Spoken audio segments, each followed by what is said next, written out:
हमारे सपने जो है हमें खुद ही देखने पड़ते हैं और उन्हें खुद ही पूरा करना पड़ता है। हमारे सपनों का बोझ हमारे अपने कंधों पर होता है। दुनिया भले ही हंसती रहे, ताना मारती रहे, लेकिन हमें निरंतर अपने पथ पर आगे बढ़ता रहना पड़ता है, जाना पड़ता है आगे, और अपने सपनों को खुद ही पूरा करना पड़ता है। हमारे साथ जो शख्सियत है वो औता गाँव से हैं और जाहिर है आप सब लोग इन्हें जानते होंगे। ये हमारे साथ रमाकांति जी हैं और इनसे अब सवाल जवाब का सिलसिला शुरू होने वाला है। तो सबसे पहले जो मैं आपसे बात करूंगा, आपसे सवाल पूछूंगा जी, वो ये सवाल है कि आप जैसे भीड़ से हटके हैं। नॉर्मली लड़कियां होती हैं या तो वो गांव के परिवेश में अपने मम्मी पापा के कहने से, जैसे आपका पहनावा हटके है बाकी लड़कियों से, तो क्या कहेंगे इस पर आपने जो रास्ता चुना है और आपने सफलता पाई है? पहनावा का एक कारण है। एक्चुअली में मैं शुरुआत में बाइक चलाना स्टार्ट किया समथिंग 2005 या समथिंग 2006 से। तब एक्चुअली में क्या होता था कि कुछ लड़के ऐसे होते ही हैं गांव में कि कुछ अच्छे भी होते हैं, कुछ बहुत बुरे भी होते हैं। तो जब भी मैंने बाइक, जैसे कि मैं अपने औता गांव से राठ गए, तो कुछ लड़के ऐसे भी कि आगे पीछे बाइक करते थे मेरी, या मेरे बाइक के बगल में अपनी बाइक चलाना शुरू कर देते थे। तब मुझे लगा कि थोड़ा मेरा लुक हट के रहेगा और तब तक मुझे लड़का पहचानेगा कि ये लड़की है, तब तक मैं उससे काफ़ी आगे निकल जाएंगे।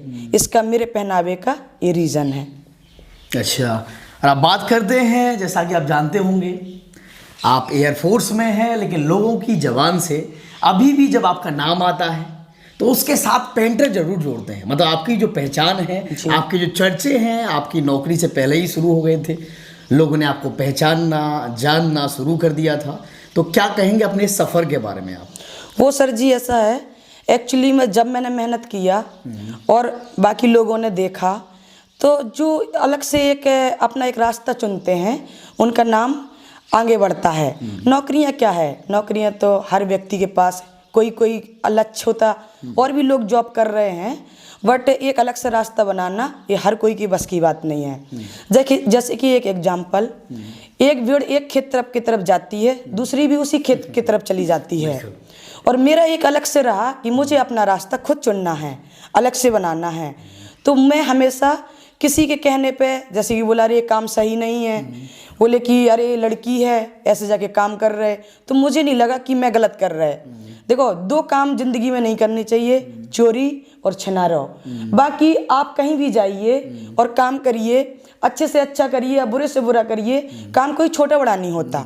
काम सब हमारा परिवार जुड़े हैं, जैसे कि पैसा आना चाहिए कैसे भी करके, हाँ, लेकिन उसमें भी एक स्वाभिमान से पैसा कमाने का एक जरिया होना चाहिए। जब आपने शुरुआत में पेंटिंग शुरू की तो लोगों के ताने भी सुने होंगे, कुछ लोगों ने तारीफ भी की होगी। तो उस समय का जो फेज था या वो समय जो था उसके बारे में कुछ हमें बताइएगा कि कैसा महसूस कर रहे थे आप, घर से सपोर्ट था नहीं था? बिल्कुल सर, जब 2003 में, मुझे याद है 2003 से एज मेरी समथिंग 11 या 12 साल की थी। मेरी बहुत छोटी एज थी, तब से मेरी पेंटिंग बहुत अच्छी थी और मेरे पापा का बराबर सपोर्ट रहा। मेरे पापा मुझे गांव औता से राठ ले जाया करते थे, और राठ में जैसे दुकान में लिखना, कहीं बोर्ड बनाना या वगैरह, किसी कहीं वॉल पेंटिंग, चुनाव की दीवारें लिखना, या बसों में लिखना, या ट्रैक्टर ट्रॉली में लिखना। जब लिखने जाते थे तो फिर ये है कि फर्स्ट लड़की थे मैं अपने जिला से पेंटर, तो काफ़ी भीड़ भाड़ हो जाती थी कि अरे लड़की है पेंटिंग कर रही है। तो कई है कि ताने भी, अरे लड़की है क्या ज़रूरत है, घर में सब कुछ है, आप तो राजपूत हैं और पिताजी के पास सब कुछ है, काम करने की ज़रूरत ही नहीं है आपको।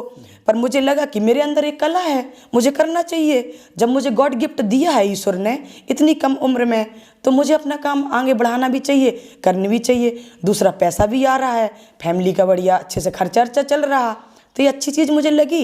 मैंने लोगों की ताने एक तरफ रख के अपना बढ़ने का आगे का तरीका मुझे लगा कि अच्छा है, अपनी योग्यता को आगे दर्शाना चाहिए, और कहते हैं कला ही जीवन है। तो मुझे लगा कि ईश्वर ने मुझे ये चीज़ दी है तो मुझे करना चाहिए। बिल्कुल। आपने शुरुआत, मान लीजिए बात करते हैं अर्निंग की, आपने कला के साथ साथ जब पेंटिंग आपने शुरू की जी। तो कितना लगभग एक दिन का कितना मेहनताना या आपकी कला का कितना जब तो मुझे सन 2002-3 में समथिंग 60 रुपये मिलते थे। मुझे याद है कि 6-7 घंटे काम करने में। फिर जैसे जैसे मेरा नाम होता गया, फिर मुझे 2-3 साल काम करते करते हुआ तो समथिंग मुझे इतना याद है कि मेरी पेंटिंग इतनी अच्छी थी कि 1500 रुपये दिन मुझे मिला। और मैंने ये काम अपना जारी 2013 के लास्ट तक जारी रखा। फिर 2014 20 सितंबर को मेरी वायुसेना में जॉब लग गई। 20 सितंबर को 20 सितंबर 2014 था तब मेरी जॉब लगी। 2014 से फिर जो मेरा कला का है वो यहीं थोड़ा सा रुक गया। फिर भी मेरी कोशिश यही रहती कि जब भी मैं गाँव आऊँ अपना कुछ कला से काम करूं, या कोई फ्रेंड वगैरह कह देते रमाकांति यहाँ लिखना, मेरे घर में ये करना, सीनरी बनाना, तो अभी भी मेरा शौक़ है और शौक़ मेरा जारी रहेगा और काम करने जाते भी आज भी। बिल्कुल। अब बात करते हैं आपकी एजुकेशन की, या बचपन का कुछ किस्से सुनाइए, या पेंटिंग जो है कैसे पेंटिंग की तरफ रुझान गया, कैसे पेंटिंग सीखी। पेंटिंग की तरफ मेरी पेंटिंग ऑलरेडी जब मैं कक्षा 6 में पढ़ते थे बहुत अच्छी थी। तो मेरे पिताजी को ऐसा लगा कि मेरी बेटी के पास कला बहुत अच्छी है और उनकी कला बहुत कि ये आगे बढ़ सकती है। तो मेरे पिताजी ने मुझे एक राठ में काशी पेंटर जी हैं तो उनके यहाँ मुझे रखा और साथ साथ में मैंने राठ से ही पढ़ाई शुरू की और वहीं से पढ़े कक्षा 7 से संस्कृत महाविद्यालय से। इसके बाद मैंने पेंटिंग उनके शॉप पे जाके दुकान पे सीखा। और कोई आइडियल हो आपका, कोई पेंटर जिसे आप बहुत मानती हों? और बचपन के एक सवाल और है, बचपन के कुछ किस्से जो आपको याद हों पेंटिंग से जुड़े हों? बचपन के किस्से, मिट्टी की मूर्ति की चर्चा कर रही थी आपकी बचपन। मिट्टी की मूर्ति तो बनाते ही हैं और अभी भी, और मुझे बहुत शौक था। मैंने कारीगर भी बहुत अच्छे बाहर से बुलाए। अभी सोनी धर्मशाला में 2012 में मैंने एक विधान सरदार कारीगर बुलाया था। अच्छा। और वो बंगाली था और अपनी मूर्ति बनवाई थी, समथिंग 40-50 मूर्ति बनवाई थी अपने धर्मशाला में। वो अपने क्षेत्रों में गई थी, बहुत लोगों ने सराहना की कि बहुत अच्छी मूर्ति है। मेरा पेपर न्यूज में आया है, आज भी मेरे पास कटिंग रखी है। तो वो काम था मेरा मूर्ति का। लेकिन पेंटिंग जो मैं दृश्य बनाते हैं सीनरी, वो मेरी ज़्यादा अच्छी है और मेरी हैंड राइटिंग ज़्यादा अच्छी है। जैसे ट्रॉली में लिखना, कहीं वॉल पेंटिंग करना, ये ज़्यादा मेरा अच्छा है। बात वही दूसरे क्वेश्चन की, बचपन का कोई किस्सा जो पेंटिंग से जुड़ा हो, स्किल से जुड़ा हो, जो दर्शकों के पास जाए। बचपन का किस्सा एक थोड़ा सा मुझे याद है कि मैं जिगनी गांव में लिखने के लिए गए थे तो कुछ लोगों ने मुझे नहीं समझ पाया कि मैं लड़की हूँ। अच्छा। उनको लगा कि मैं लड़का हूँ। अच्छा। तो उधर मैंने एक हाथी बनाया और मुझे याद है विजय बहादुर सांसद का उस टाइम काम चल रहा था, जो सांसद रह चुके हैं। तो उनको लगा कि मैं लड़का हूँ और उसमें से 40 लोगों को लगा कि मैं लड़का हूँ और 2 लोगों को लगा कि मैं लड़की हूँ। बट मैं वहाँ से क्या हुआ कि मैं हाथी बनाया, पेंटिंग पूरी की, चुनाव का जो प्रचार था वो लिखा और वहाँ से चल दिए। मैं जिगनी गांव से पहुँच गए बंगरा। लेकिन उन लोगों की कुछ शर्तें होगी, किसी ने कहा लड़की है, किसी ने कहा लड़का है। अब उनने कहा एक 40 लोगों ने कहा कि लड़का है, 2 लोगों ने कहा लड़की है। तो उनकी शर्त लग गई कि लड़की है, उन्होंने कहा नहीं लड़के, उन्होंने कहा ढूंढना है इनको। तो ये हमें पता चले, एक ने फ़ोन कर दिया कि भैया आपको ढूंढ रहे हैं और आप उनकी दीवार ख़राब करके चले गए। तो हमने कहा उसमें क्या, अगर दीवार हमने ख़राब कर दी, हाथी बना दिया, तो हमारे पास और भी लड़के हैं, कहो तो हम पुताई भी करवा देंगे। लेकिन बाद में ऐसा मैसेज आया, वो बंदे मेरे पास आ गए, कह रहे कि ऐसा था कि हम समझ नहीं पाए कि आप लड़का हैं कि लड़की हैं। तो मुझे वो किस्सा हमेशा याद रहता और हंसी आती।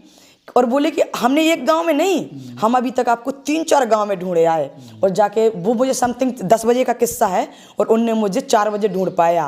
और कह रहे कि हमारी शर्त लगी थी कि 2 लोग कह रहे लड़की है, 40 लोग कह रहे लड़का है। तो इस वजह से गया, तो वो मुझे हमेशा याद रहता कि मुझे ढूंढ निकाला उन लोगों ने। फिर देखा, फिर मैंने उनको बताया कि मैं लड़की ही हूँ। फिर बोले अरे लड़की कि इतना अच्छा आप काम कर रही हैं, ऐसे करके बोले। और हमें लगा कि आप लड़के ही हैं। बट मैंने बताया तो क्या, उनको मैंने समझाया सारे लोगों को कि फिर लड़कियां भी आगे बढ़ सकती हैं। आपके अगर गांव में भी कोई लड़की हो, पेंटिंग का काम सीखना भी चाह रही हो, तो मैं उनको सिखाने के लिए तैयार हूँ। आपके आसपास के गांव की लड़की कोई भी हो, बिल्कुल, जो भी जिंदगी मैसेज आए, अगर आप इच्छुक हैं, आप पेंटिंग करती हैं, तो आप इनसे सलाह ले सकती हैं, जब पूछ सकती हैं, मशवरा कर सकती हैं। एक बात और, अब जिक्र हो ही गया है, तो आसपास की जो लड़कियां हैं जो ये वीडियो देखें, जो थोड़ा अलग करना चाहती हो, हटके करना चाहती हैं, जी, तो उनको क्या संदेश देंगे आप? समाज जो अक्सर हटके काम करता है, समाज अक्सर उसके बारे में बुरी बातें करता है, ताने मारता है, जीना मुश्किल कर देता है, तो उनके लिए क्या संदेश देंगे आप? मैं ऐसे नए युवाओं को यही कहना चाहेंगे, या लड़का हो या लड़की, आजकल देखो कोई भेदभाव नहीं है, लड़की भी समान है, लड़का भी समान है। उनको ये भेदभाव तो अपन लोगों ने ऐसे बना दिया कि लड़की भी, मैं भी एक लड़की हूँ, अगर ऐसा सोचते कि लड़का ये काम कर सकता और हम नहीं कर सकते तो शायद आज मैं अपने जलाशय इतने ऊपर नहीं होते और मेरी पेंटिंग वहीं रुक जाती जहाँ मुझे ताना मारना लोगों ने शुरू किया था। बट मैंने उन तानों को एक तरफ रखते हुए आगे बढ़ने की कोशिश की हमेशा, उनकी बातों में ध्यान नहीं दिया। मुझे पता है कि मैं अच्छा कर रहे या बुरा कर रहे। ऐसे बाकी लड़कियों को और भी सोचना चाहिए कि उनको पता है कि क्या सही है क्या गलत है, तो अपना आगे बढ़ना चाहिए।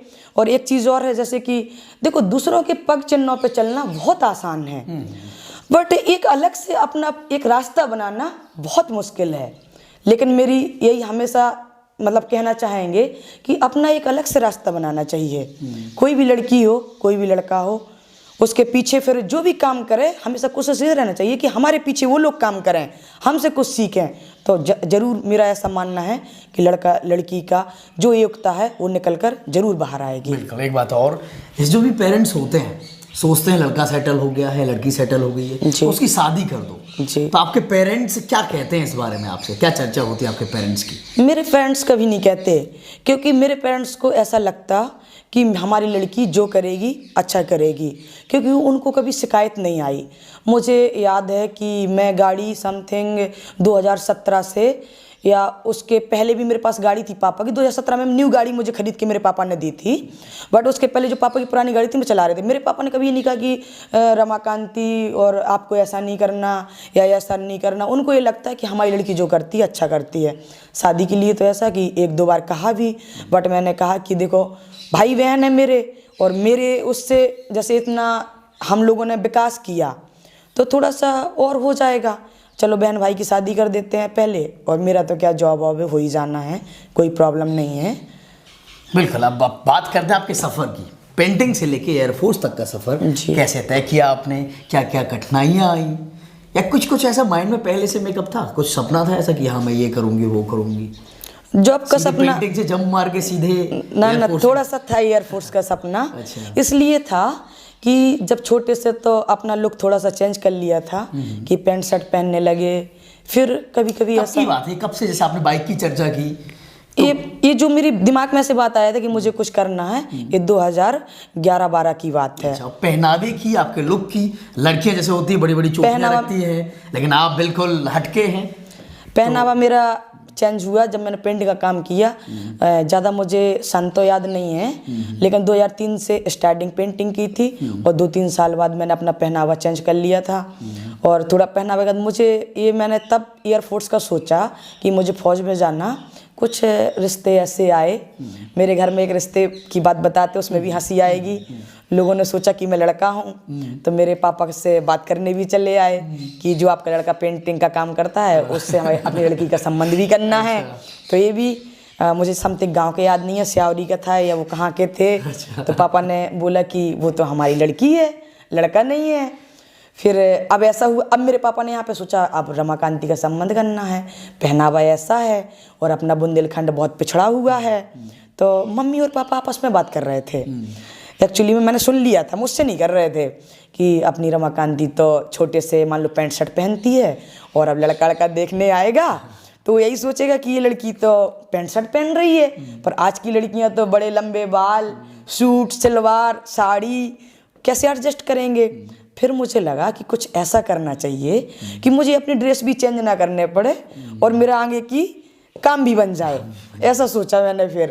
फिर मुझे लगा कि फौज में वर्दी अर्दी रहती है और पहनावा भी जेंट्स की तरह, लड़कियों को देखते रहते टीवी में कि जेंट्स की तरह एकदम लड़कों की तरह पहनावा भी रहता है और जॉब अच्छी होगी। फिर वहाँ से पढ़ाई की शुरुआत की। फिर सोचा, वो शब्द मम्मी पापा के सुने और मेरे दिमाग में आज भी चल रहे कि या तो मैंने कहा मेरे मम्मी पापा मेरी ड्रेस चेंज करवा देंगे और या तो मुझे अब कुछ करना पड़ेगा, फौज में तैयारी करने पड़ेगी। नहीं तो मम्मी पापा को प्रॉब्लम आई संबंध में तो मम्मी पापा कहेंगे बेटा अब ये ना पहन के सलवार सूट पहनना। तो फिर मैं सोचा कि या तो मुझे मतलब एयरफोर्स में जाना या आर्मी में जाना या फिर वही है कि अपना जल सेना में जाना, नेवी में। तो यही मेरा था दिमाग में। फिर मैंने पढ़ाई स्टार्ट की और मेरा जॉब, कहते हैं ना कि संघर्ष करते हैं तो सफलता जरूर मिलती है। मेरा जॉब मतलब 2014 में लग गया। बिल्कुल, मतलब हमेशा देश प्रेम की भावना भी कूट कूट के भरी थी। जाना तो केवल सेना में जाना था। हाँ, जब से जो मम्मी के वो वर्ड्स सुने ना पापा के कि ड्रेस चेंज कराने पड़ेगी हैं, अब संबंध करना पड़ेगा रमाकांत, तब से मेरे दिमाग में आया कि मुझे देश का लिया। यही देखो, ड्रेस कब चेंज होगी? अब कोई ऐसी जॉब तो है नहीं है, बैंक में जाएंगे तब भी सलवार सूट पहनना। एक देश सेवा में ही थोड़ा ड्रेस का भी वो हो गया और एक ये भी इच्छा थी कि चलो देश की सेवा करें। ये भी यहाँ भी ऐसे ही मेरा पहले से रहा काम। जब हम पेंट का काम करते थे सर जी, मैं आपको बताऊं, मेरा शुरू से ही रहा। रिक्शा जितना भी अपना राट का मैंने फ्री लिखा। लड़की की शादी जितनी भी किसी की भी हुई, किसी भी गांव में, किसी कहीं भी राट में, फ्री में मैंने काम किया। मतलब ऐसा 100% लोग बता देंगे आपको। और वो ये नहीं मैं कहती, कोई अपने घर से अपना पैसा नहीं लगाता। बड़े लोगों का काम किया, बस में लिखाई कर दी, यहाँ कलर बच गया, कलर यहाँ बचा, गरीब लोगों को लगा दिया। तो मेरा कुछ उद्देश्य भी था देश के लिए करने के लिए भी और अपने यहाँ की जनता के लिए करने के लिए भी। जब मैं बहुत गरीब थी मेरी मिडिल मतलब फैमिली से हूँ, तब भी मैंने काम किया। राट में जितने भी रिक्शा वाले हैं, क्योंकि देखो वो पेंटिंग नहीं करा सकते, उनका उस टाइम शायद मुझे लगता 4-5 में एक रिक्शा वाला या 50 या 100 रुपये कमाता होगा। आज तो हो सकता है कि 300-400 कमाता होगा। तो उस टाइम जब रिक्शा में दोनों तरफ अगर नाम लिखते थे तो 50 रुपये लगते थे। तो मुझे लगा कि ये तो कभी कला का लिखवा ही नहीं पाएंगे और बहुत गरीब लड़की है, जैसे शादी है घर में, तो पेंटर उस टाइम 300-400 रुपये लेते थे। ये 2 चीज़ें मैंने हमेशा रात में फ्री काम किया। एक सवाल और, जो बुंदेलखंड की बच्चियाँ हैं जो आपको देख रही हैं, सुन रही हैं, उनके लिए कोई खास संदेश? मैं बुंदेलखंड की बच्चियों के लिए एक ही मेरा संदेश है कि देखो, समाज चाहे आपको जो भी कहती रहे, आपको निर्णय खुद लेना है कि हमें आगे क्या करना क्या नहीं करना। और ये मेरा मानना है कि जब आप आगे बढ़ जाएंगे तो जो समाज आपको ताने दे रहा था वही समाज आपकी सराहना करेगा। और ये मेरे साथ हुआ है। जब मैंने पेंटिंग की शुरुआत की तब मेरे साथ ऐसा हुआ कि 4 लोग आके ताना दे रहे थे और आज मेरा जो मंजिल थी वो मैंने पाल ली। तो आज के टाइम पे मेरी सराहना करते हैं और बाकी की मतलब तारीफ भी करते हैं, जुड़ना भी मुझसे चाहते हैं सभी लोग। और एक ये भी है, ऐसा नहीं है कि आप मंजिल पाल लें तब इंसान आपसे जुड़ेगा, ये नहीं है। मैं इसको बिल्कुल नहीं मानते। मैं आपके स्वभाव पर डिपेंड करता है ये। ऐसा नहीं कि आपने मंजिल पा ली, आप पायलट बन गए, आप वायुसेना में हो गए, अब आपको गर्व महसूस होने लगे कि मैं ही सब कुछ हूँ, और पता चले कि आपसे जो बड़े हैं उनकी इज्जत करना आप भूल जाएं। तो ये भी नहीं है। तो अगर आप हमसे जुड़े हैं या बड़ा भी हमसे जुड़ा तो हम इज्जत भी देते होंगे उनको, उनसे अच्छे से बात भी करते होंगे। तो यही मेरा कहना है बच्चों से कि देखो, संघर्ष करेंगे तो मुकाम ज़रूर पहुँचेगा, लेकिन एक अपना गोल ज़रूर रखना कि हमें करना क्या है। उस गोल को लेकर चलेंगे तो मेरा मानना ऐसा है कि आप वहाँ तक ज़रूर पहुँचेंगे। कुछ सवाल और हैं आपसे, जैसे कि आपने कहा कि मैंने अपना पहनावा, जब बाइक चलाती थी मैं, लड़के जाते थे, इस वजह से पहनावा बदला है। तो आजकल भी ऐसा होता है, लड़के छेड़खानी करते हैं, तो उन लड़कों को, उनके पेरेंट्स को क्या चेतावनी देंगी आप? क्योंकि और भी बच्चियां जो आज की वो भी इन चीज़ों से गुजर रही होंगी। बिल्कुल। तो उनको क्या संदेश, बच्चियों को भी संदेश और उन पेरेंट्स को भी, उन युवाओं के, लड़कों के? जो एक्चुअली में मैंने इस टाइम देखा है कि मोबाइल का तो युग ज़्यादा है ही, आधुनिक ये मोबाइल। बट मैं लड़कियों से एक ही बात कहेंगे कि अगर आपको कोई लड़का कुछ कहता है तो बेहिचक अपने पेरेंट्स को बताइए, अपने माँ बाप को अपना दोस्त समझिए। जैसे आप समाधान नहीं कर पा रहे हमारे लिए क्या सही है क्या गलत है, अपने माँ बाप से अपनी बात शेयर कीजिए, तो ज़रूर उसमें कुछ माँ बाप की ज़िंदगी आपसे ज़्यादा जिए। और माँ बाप नहीं, मेरा मानना ऐसा है कि अगर मुझसे आपकी एज 2 साल बड़ी है तब मैं उस इंसान को भी बहुत महत्व देते हैं। मेरा मानना ये है कि 2 साल मुझसे बड़ा, उसने 2 साल ज़्यादा ज़िंदगी जी और 2 साल ज़्यादा मैं, अगर ज़्यादा ज़िंदगी 2 साल जिए तो कुछ ज़्यादा मुझसे ज़्यादा सीखा होगा। तो ये है, तो अपने घर में ज़रूर बातें शेयर करनी चाहिए, क्योंकि मेरे साथ कोई भी घटना घटती थी मैं अपने पापा से ज़रूर बताते थे, मम्मी से बताते थे। अब कुछ जिक्र अपने माँ जी और पापा जी का आप करना चाहें? उनका जैसा कि आपने बताया हमेशा से सपोर्ट रहा है जी। और जो बच्चे भीड़ से हट के कुछ करते हैं उनके पेरेंट्स का हमेशा उनके साथ सपोर्ट रहता है जी। तो उनके साथ क्या रहा, या उन्होंने भी समाज की, हो सकता है शुरू में ताने वगैरह सुने हो या कुछ वैसी हाँ, मम्मी समस्या पापा ने, पापा जैसे मेरे साथ रहे तो कई लोगों ने बोला कि आपकी ये लड़की है, आप क्यों काम क्यों करा रहे, कि लड़की है, मान लो अकेले कहीं बाल पेंटिंग। तो मेरे पापा ने यही बताया कि ऐसा नहीं है, हमारे घर में हम लड़का लड़की को अलग नहीं समझते। आप समझते होंगे बट मैं नहीं समझता। मेरे पापा का हमेशा यही जवाब रहा कि मैं लड़की को अपने लड़का ही समझता हूँ, मैं अपनी लड़की को लड़की नहीं समझता हूँ। तो मुझे भी हौसला हुआ कि मेरे पापा, और ये कि देखो मैंने कोई भी जैसे कभी घटना घटी तो मैं पापा और मम्मी से ज़रूर शेयर करते थे। मेरे मम्मी पापा मेरा हौसला है, मुझे हमेशा कहते थे अरे कोई नहीं, समाज ऐसा कह रही है, आज कह रही है कल नहीं कहेगी, हमसे भी कहती है। तो कई बार तो मम्मी पापा से जैसे बोला गया कि अरे अब लड़की बड़ी हो रही, शादी कर दीजिए, तो मेरे मम्मी पापा का यही जवाब रहा कि जो चिंता है आपको है, आप समाज के लोग हैं, वो चिंता हमें भी है, हम उनके उसके माँ बाप हैं, हम रमाकांति के, वो चिंता हमें भी है। तो फिर लोगों को धीरे धीरे खुद ही मतलब समझ लिया उनने कि इनको जब शादी कुछ भी करना होगा तभी करेंगे। फिर ताना आना कुछ दिन का होता है, ताना आना जब अपने मुकाम पर इंसान पहुंच जाता, तो मेरा मानना ऐसा है कि सच्चाई सच्चाई होती, झूठ झूठ, फिर वो लोग शांत होकर बैठ जाते हैं। बिल्कुल, हमारे साथ थी शानदार शख्सियत रमाकांति जी जो औता गांव की हैं। तो जनता का राज न्यूज़ चैनल देखने के लिए, हम सबको सुनने के लिए आप सभी का बहुत बहुत धन्यवाद।